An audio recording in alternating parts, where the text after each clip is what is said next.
Halo, assalamualaikum warahmatullahi wabarakatuh. Salam sejahtera, Om Swastiastu, Namo Buddhaya, Wei Dongkyang, Rahayu. Apa kabar rekan-rekan mahasiswa kelas TI 23C4 Universitas Pelita Bangsa? Apa kabar dosen pengampu mata kuliah Perancangan Sistem Informasi Bapak Suirman Skom, Mkom, MM? Dan tak lupa, apa kabar seluruh pemirsa yang budiman? Semoga kita senantiasa dalam lindungan Tuhan Yang Maha Esa. Amin, amin ya rabbal alamin. Baik, izinkanlah kali ini saya untuk menyampaikan sedikit informasi yang mungkin bermanfaat bagi rekan-rekan serta pemirsa yang budiman, yaitu mengenai perancangan sistem informasi yang nanti di dalamnya ada flowchart, diagram konteks, diagram zero, normalisasi, IRD, HIPPO, kamus data, dan UI. Seperti yang kita ketahui bersama, ini adalah merupakan salah satu mata kuliah yang merupakan sebagai pembelajaran kita bagaimana nanti kita akan menyiapkan sebuah sistem informasi atau membuat perancangan yang bisa kita terapkan di dalam sebuah informasi yang dalam konteks ini adalah bisa berbentuk website atau aplikasi Android dan sistem informasi lainnya. Baik, mari kita awali, kita buka masuk ke e-kampus dulu.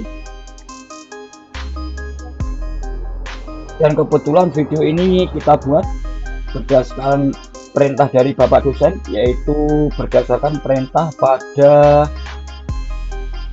mata kuliah perancangan sistem informasi,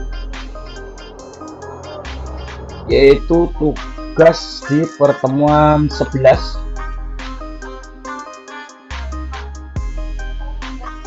yaitu membuat video tentang flowchart, diagram konteks, diagram zero, normalisasi, IRD, HIPPO, kamus data, dan UI. Tentunya ini adalah bagaimana kita membuat sebuah perancangan sistem informasi yang nantinya dapat kita kembangkan menjadi sebuah website atau aplikasi atau bahkan sistem informasi dalam bentuk lainnya. Baik, kita awali dari yang pertama, yaitu kita membuat flowchart-nya dulu. Kebetulan di sini kita membuat sistem informasi, yaitu dengan judul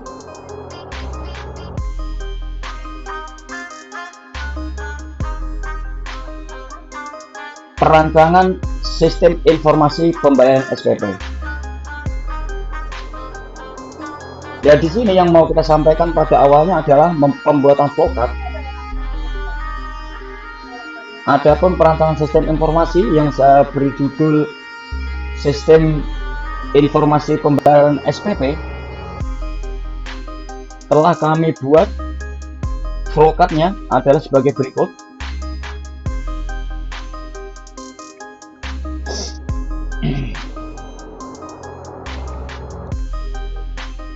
Kita perbesar dulu.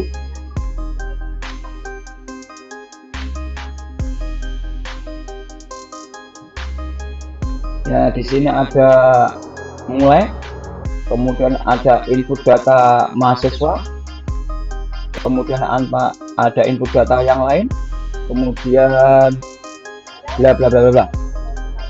Adapun berikut ini adalah penjelasannya. Mulai, yang pertama kita awali dengan mulai. Proses dimulai saat user membuka sistem atau aplikasi pembayaran SPP. Pada diagram dapat kita lihat yaitu pada bagian paling atas dengan tulisan mulai. Kemudian penjelasannya berikutnya adalah input data mahasiswa. User memasukkan data identitas mahasiswa seperti NIM, nama, kelas atau jurusan, semester. Data ini memastikan bahwa pembayaran dilakukan oleh mahasiswa yang benar. Nah, ini pada gambarnya bisa kita lihat, yaitu pada gambar yang kedua ini. Kemudian yang ketiga, input data pembayaran. User memasukkan data pembayaran seperti bulan atau periode pembayaran, kemudian jumlah tagihan SPP yang harus dibayar, kemudian jumlah uang yang dibayarkan oleh mahasiswa.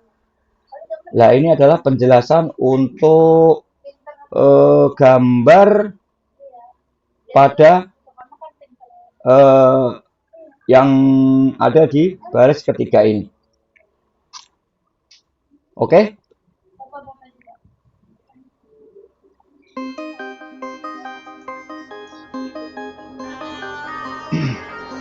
Kemudian penjelasan yang keempat, yaitu pada gambar, yaitu yang ini. Penjelasannya adalah sebagai berikut. Tampilkan total tagihan. Jadi sistem menghitung jumlah total SPP yang harus dibayar berdasarkan input sebelumnya, lalu menampilkannya di layar agar user dapat memverifikasi kebenarannya. Oke.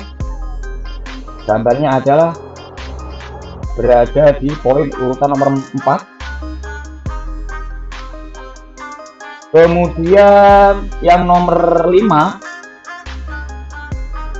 input jumlah pembayaran. Penjelasannya, user memasukkan jumlah uang yang dibayar secara aktual oleh mahasiswa. Nah, gambar flowchartnya adalah posisinya ada di 1, 2, 3, 4, 5 lah ini. Posisi input jumlah pembayaran. Kemudian yang keenam, yaitu sistem mengecek kesesuaian jumlah bayar. Penjelasannya, sistem secara otomatis membandingkan antara jumlah bayar dan jumlah tagihan. Nah, pada gambar flowchart bisa kita lihat, yaitu bentuknya seperti ini. Kemudian yang ketujuh, kondisi atau decision. Apakah jumlah bayar sama dengan jumlah tagihan? Nah, di sini proses bercabang menjadi dua kemungkinan, yaitu jika ya jumlah bayar sama dengan tagihan, maka sistem menampilkan pesan pembayaran lunas. Proses dilanjutkan ke pencetakan bukti pembayaran. Kemudian jika tidak, jumlah bayar tidak sama dengan tagihan, maka sistem akan menampilkan pesan jumlah bayar kurang atau kelebihan bayar. Selain itu, user perlu memperbaiki data pembayaran sebelum melanjutkan. Nah, bentuk kondisi decision ini yang nomor 7 ini dalam flowchartnya adalah seperti pada gambar. Jadi bercabang ya, bercabang dua. Kemudian kita menuju berikutnya, gambar berikutnya, yaitu penjelasan berikutnya, yaitu cetak bukti pembayaran. Setelah pembayaran dinyatakan lunas, sistem mencetak bukti transaksi yang berisi nama mahasiswa, jumlah tagihan, jumlah dibayar, tanggal transaksi, status lunas. Nah, gambar flowchartnya adalah seperti ini.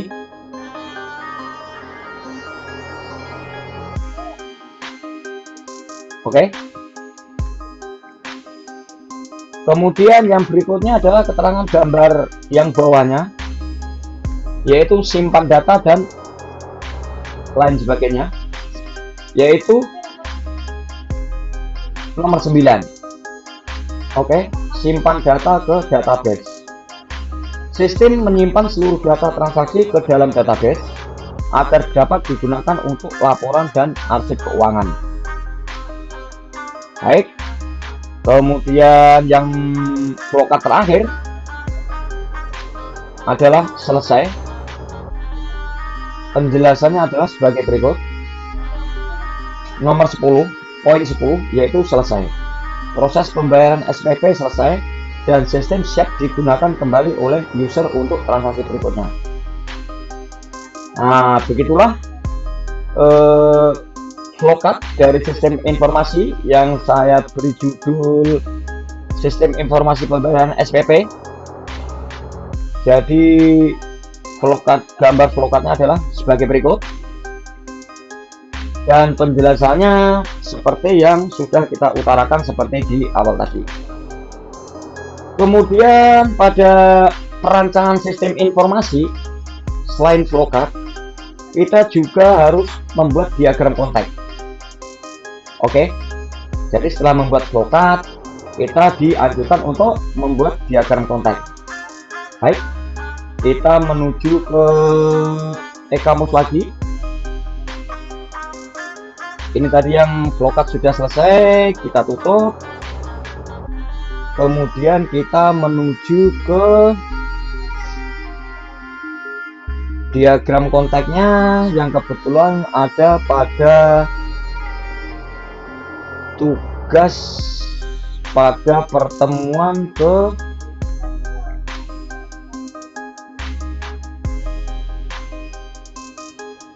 ini. Coba kita buka.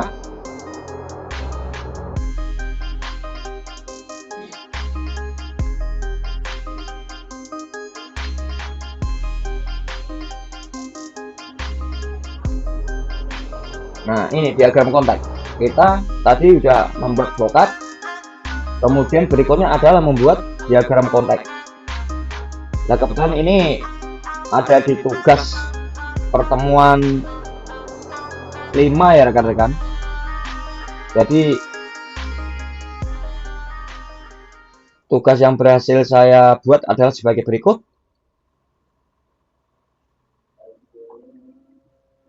Ini adalah diagram kontaknya. Oh ya, sebagai informasi bahwa diagram kontak ini atau flowcard dan lain sebagainya, rekan-rekan atau pemirsa yang budiman bisa membuatnya melalui Visio atau Draw.io. Nah, kebetulan di sini saya menggunakan Draw.io. Jadi silakan rekan-rekan atau pemirsa semuanya memilih tool-tool yang bisa digunakan untuk membuat flowcard dan diagram serta lainnya yang nanti kita perlukan di dalam proses pembuatan perancangan sistem informasi. Baik, kemudian saat ini kita menuju ke diagram kontak.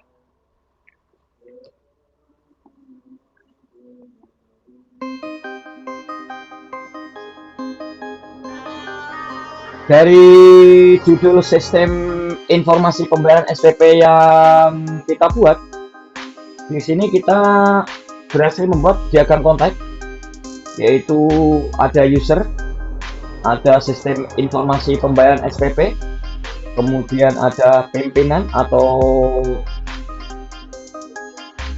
departemen yang terkait, kemudian ada administrasi tugas atau keuangan. Adapun penjelasan dari gambar diagram kontak tersebut adalah sebagai berikut. Diagram di atas menggambarkan hubungan antara tiga entitas eksternal dengan sistem utama, yaitu sistem informasi pembayaran SPP. Yang pertama adalah user. Di sini adalah siswa atau mahasiswa. Yang kedua adalah admin atau petugas keuangan. Kemudian pimpinan. User di sini memberikan input data seperti identitas dan nominal pembayaran, kemudian melakukan pembayaran SPP melalui sistem.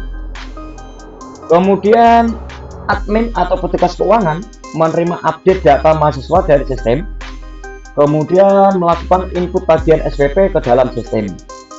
Sedangkan pimpinan memberikan kebijakan terkait pembayaran dan laporan keuangan, serta menerima laporan rekap dan tunggakan pembayaran dari sistem.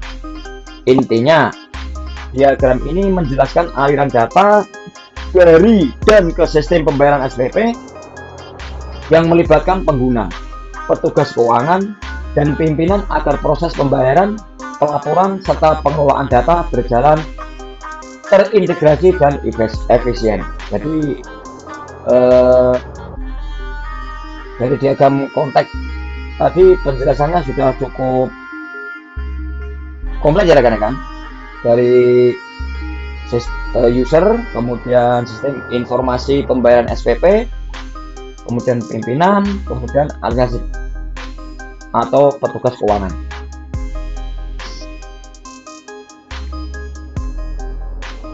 Kemudian yang berikutnya, jika kita membuat perancangan sistem informasi setelah membuat flowchart, diagram konteks, flowchart dan diagram konteks, yang selanjutnya adalah kita membuat diagram zero. Nah, ini diagram zeronya.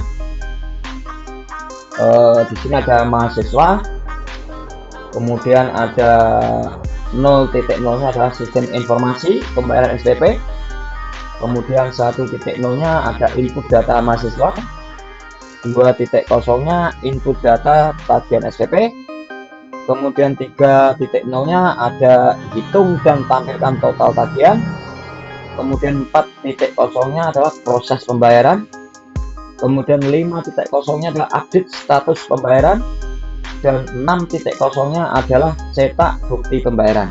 Baik, penjelasannya adalah sebagai berikut. Diagram 0, sistem informasi pembayaran SPP, proses utamanya adalah 0.0, sistem informasi pembayaran SPP. Jadi di sini sistem utamanya adalah yang ini ya rekan-rekan. Kemudian entitas eksternal, ada mahasiswa, ada petugas keuangan atau admin. Di sini mahasiswa input data mahasiswa jumlah pembayaran, kemudian outputnya bukti pembayaran, pesan status pembayaran, lunas atau belum lunas. Sedangkan petugas keuangan atau adminnya menginput data tagihan SPP, kemudian outputnya adalah laporan status pembayaran. Nah, ini cerminan dari diagram konteksnya ya rekan-rekan.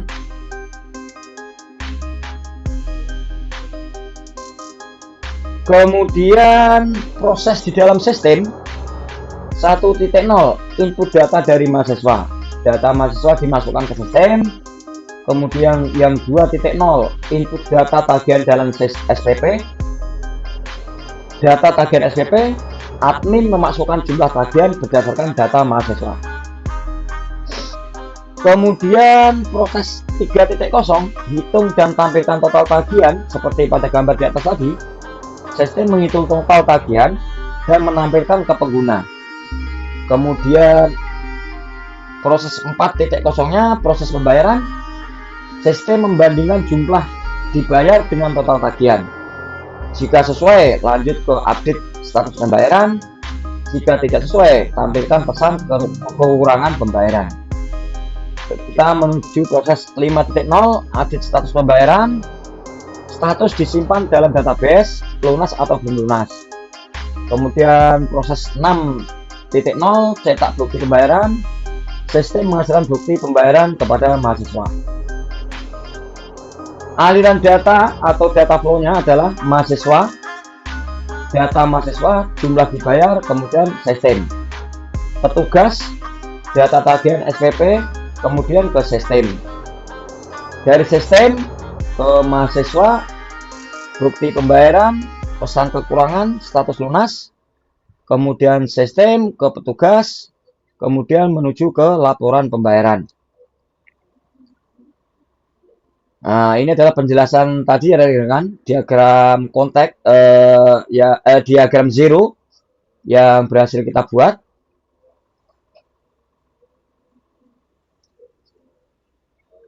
Sudah cukup kompleks ya penjelasannya rekan-rekan.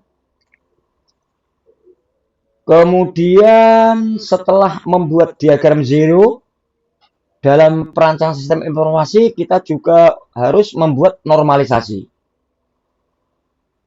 Baik, kita buka di e-kampus lagi, menuju ke normalisasi. Kebetulan di e-kampus normalisasi berada pada tugas pertemuan 10 ya rekan-rekan. Nah, di sini kita buka tugas pertemuan 10. Nah, kebetulan saya juga sudah membuat dan sudah menguploadnya ke e-kampus. Mari kita bahas bersama.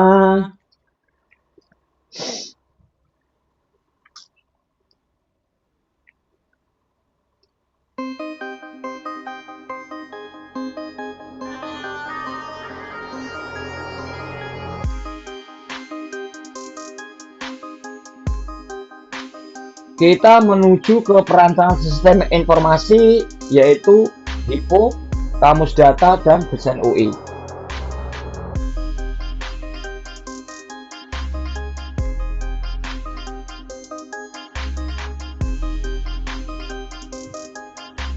Yang di dalamnya juga terdapat maaf, sebenarnya kita mau menuju ke normalisasi dulu ya rekan-rekan. Sebentar, kita salah membuka tugas. Kita ulang menuju normalisasi dulu. Karena tadi habis flowcard, diagram kontak, diagram zero adalah normalisasi, baru kemudian IRD, HIPO, dan lain sebagainya. Kita cari dulu di e-kampus. Normalisasi berada di tugas keberapa? Coba kita lihat di tugas pertemuan 9.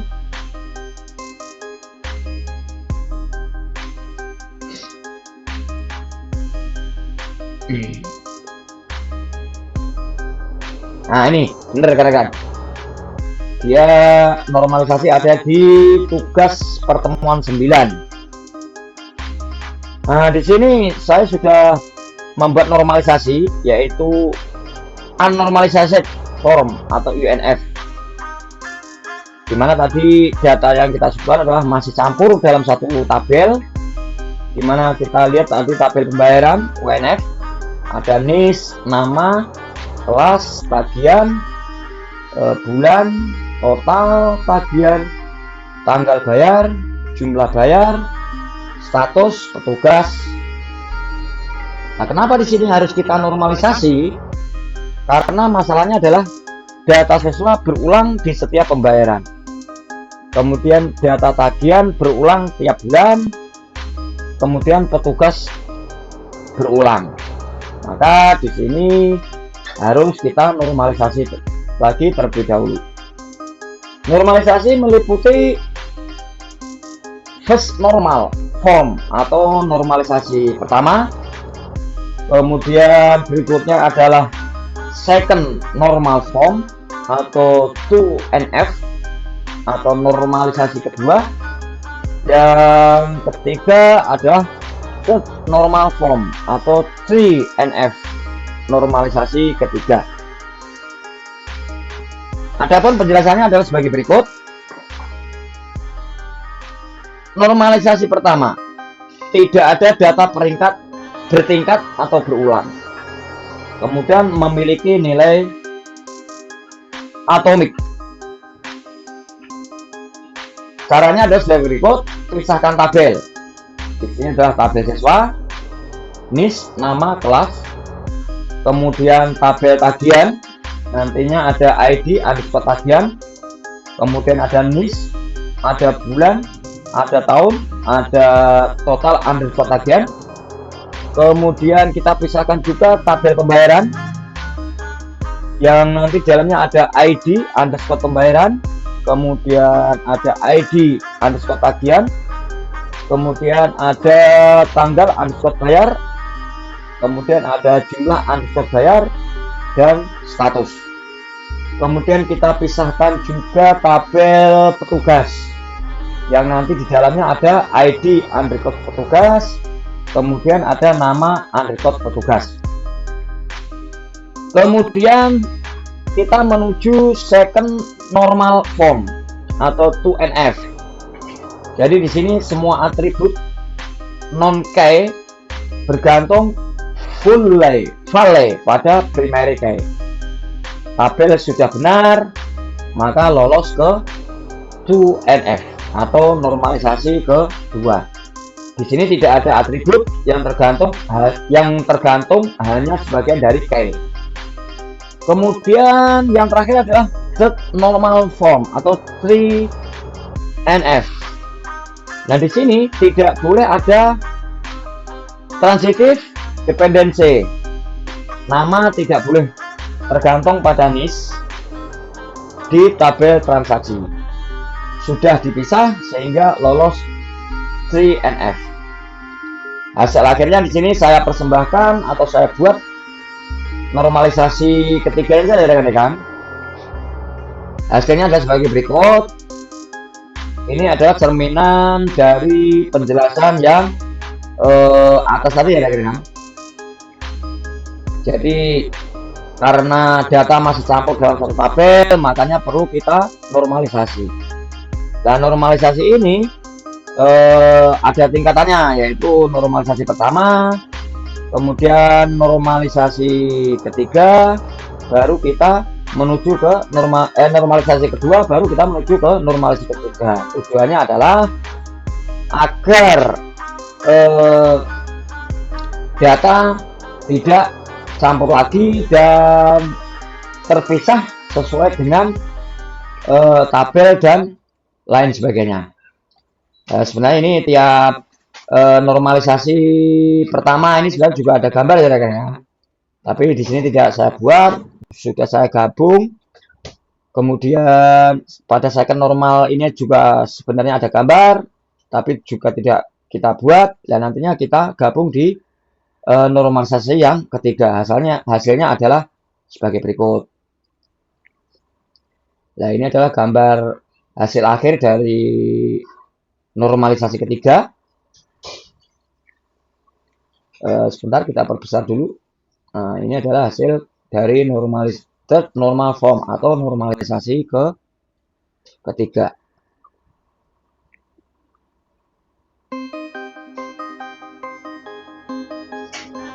Kemudian setelah membuat normalisasi, kita adalah membuat TRD, Typo, kamus data, dan UI. Nah, di sini kita lihat lagi tugas yang pernah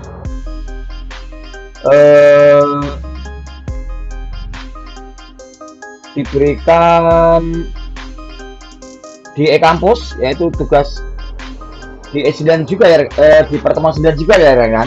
Dan di sini sudah berhasil kita buat ERD-nya atau entity relationship diagramnya adalah sebagai berikut.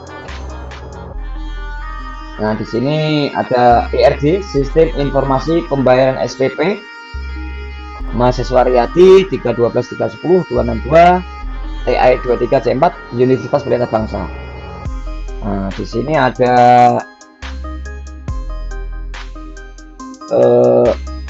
siswa atau mahasiswa, kemudian ada tagihan, kemudian ada pembayaran, kemudian ada siswa.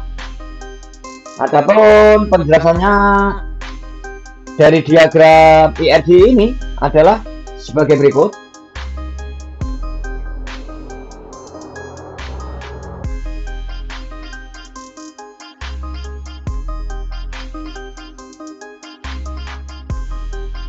Di sini ada tabel siswa, ada file tip keterangan, filenya adalah NIS, tipenya varchar, kemudian keterangannya adalah kunci utama. Ada file yang nama, kemudian tipenya adalah varchar, kemudian keterangannya nama siswa. Kemudian ada file kelas, kemudian tipenya varchar, keterangannya kelas siswa. Kemudian dari gambar ERD tadi juga ada tabel tagihan, di mana filenya adalah ID underscore tagihan, kemudian tipenya INT, keterangan yang dulu berikut, dan ini adalah file dan tipe serta keterangan yang ada di dalam ERG tadi ya kan. Nanti bisa kita lihat ulang di gambar. Kemudian yang ketiga ada tabel pembayaran. Di sini ada filenya adalah berikut. Kemudian tipenya adalah sebagai berikut dan keterangannya adalah sebagai berikut. Kemudian yang keempat tadi dari gambar juga ada tabel petugas yang filenya adalah sebagai berikut. Kemudian tipenya adalah sebagai berikut dan keterangannya adalah sebagai berikut. Nah, maka menghasilkan ERD atau ENT relation diagram seperti pada gambar. Nah, ini kan. Oke. Nah, ini mungkin tiap mahasiswa bisa berbeda-beda ya, apalagi judul perancangan sistem informasi yang dibuat juga berbeda-beda. Walaupun kadang judulnya sama, tingkat sistem pembuatan kerumitan kita juga berbeda, maka hasilnya juga berbeda. Oke. Kemudian setelah membuat ERD,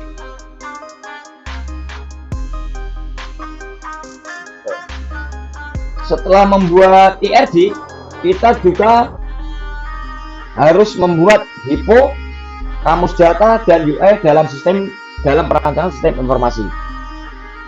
Kita kembali ke e-kampus lagi, menuju ke tugas yang berhubungan dengan HIPO. Kalau nggak salah kemarin ada di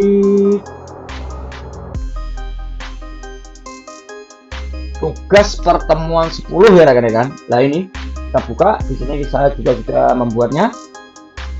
Tugas di pertemuan 10 yaitu pembuatan HIPO. Nah, ini tugas pertemuan 10 ya rekan-rekan. Saya sudah menyiapkan HIPO, kamus data, dan desain OE, desain UI. Inilah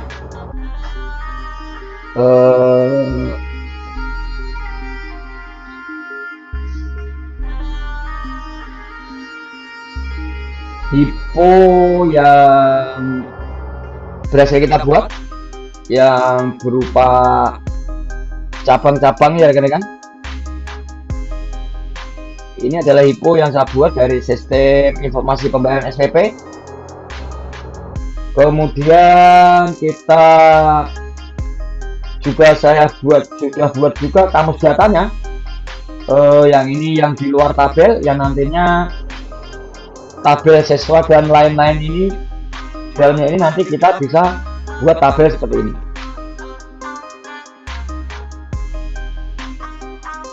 Baik, kita menuju ke HIPO dulu. Kenapa dalam sistem perancangan sistem informasi kita harus membuat HIPO atau hierarki plus input proses output?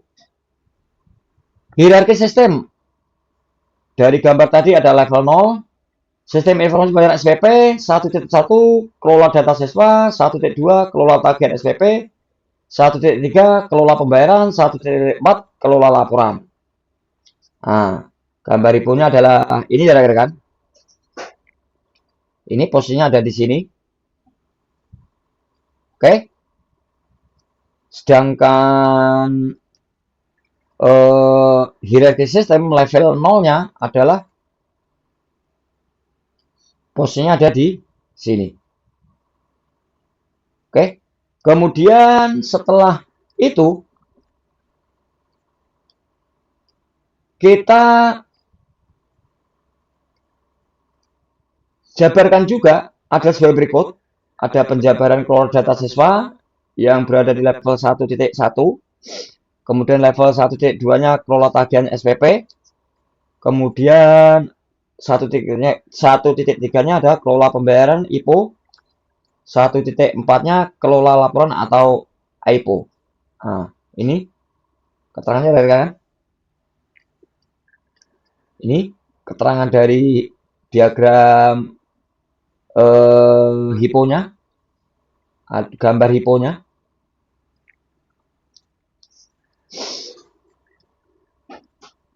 Level 1, ada level 2. Level 2 itu adalah per modul.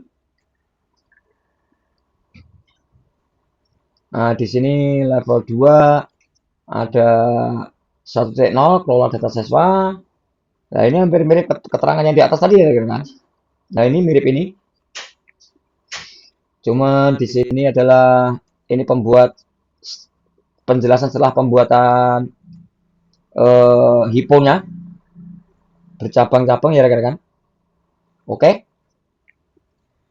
Kemudian setelah membuat hipo, kita menuju kamus data dan UI. Nah, di sini sudah saya buat juga.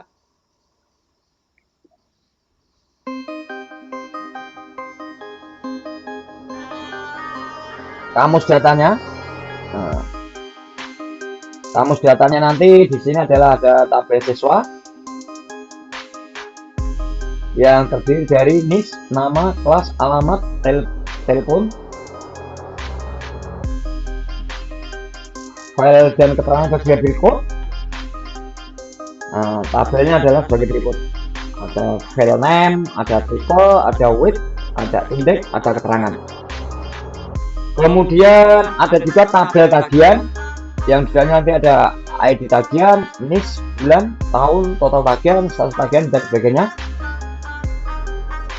Tabelnya ada sebagai berikut: file name, tipe, width, index, keterangan dan lain-lain.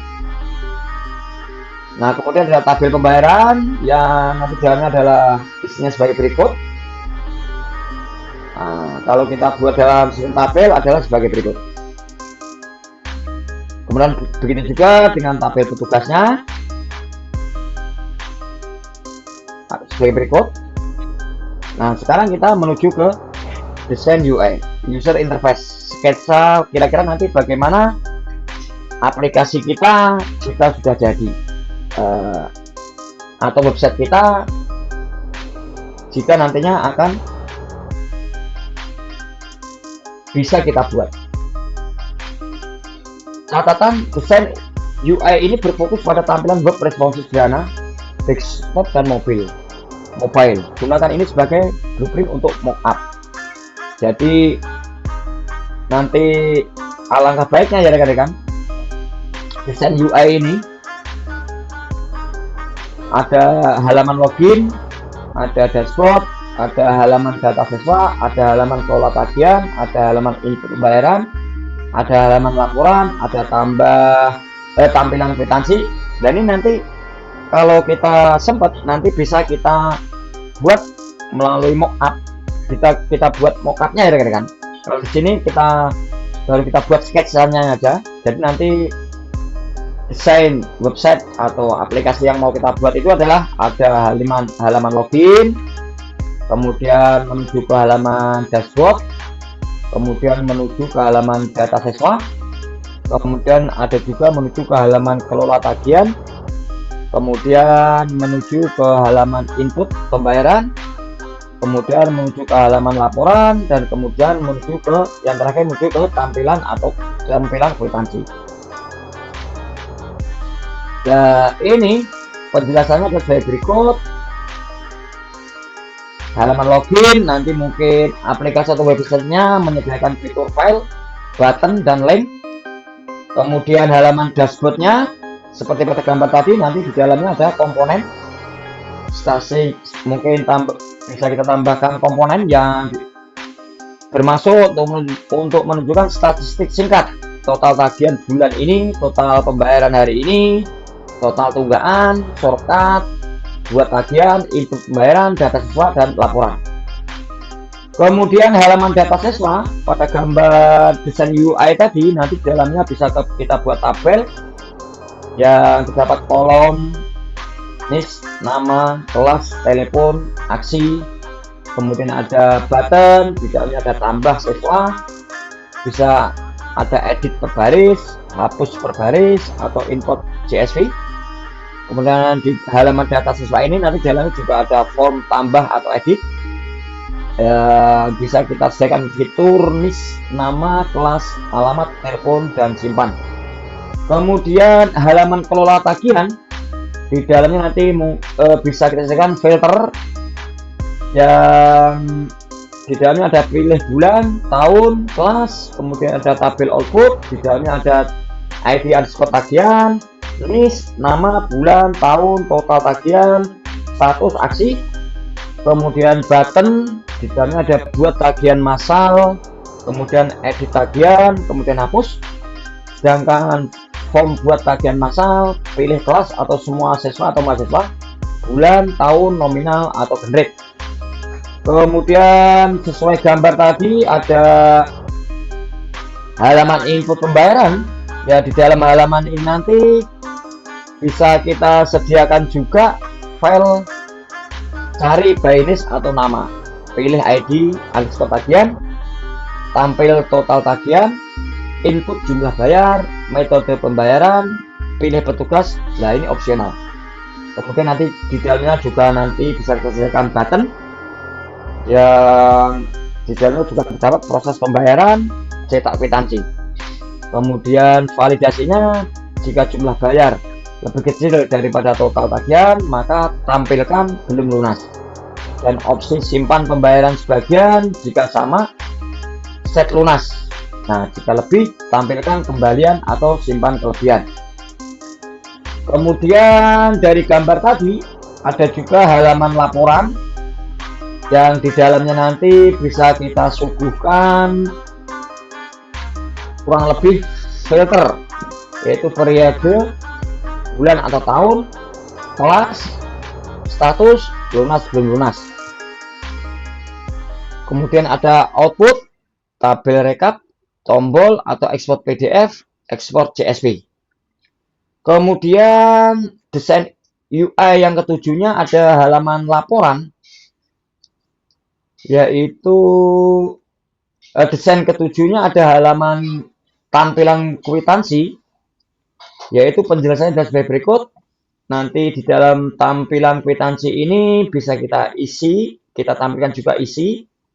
Ada nama siswa mungkin ya, ada NIS, ID tagihan, tanggal pembayaran, jumlah bayar, metode, tanda tangan petugas, nomor transaksi. Ada buttonnya print, download PDF, dan lain sebagainya. Nah, kira-kira nanti desain UI-nya ada sebagai berikut. Nanti bisa kita terapkan di kode atau coding pembuatan website atau aplikasi atau jenis sistem informasi apa yang mau kita suguhkan di internet atau di publik. Oke?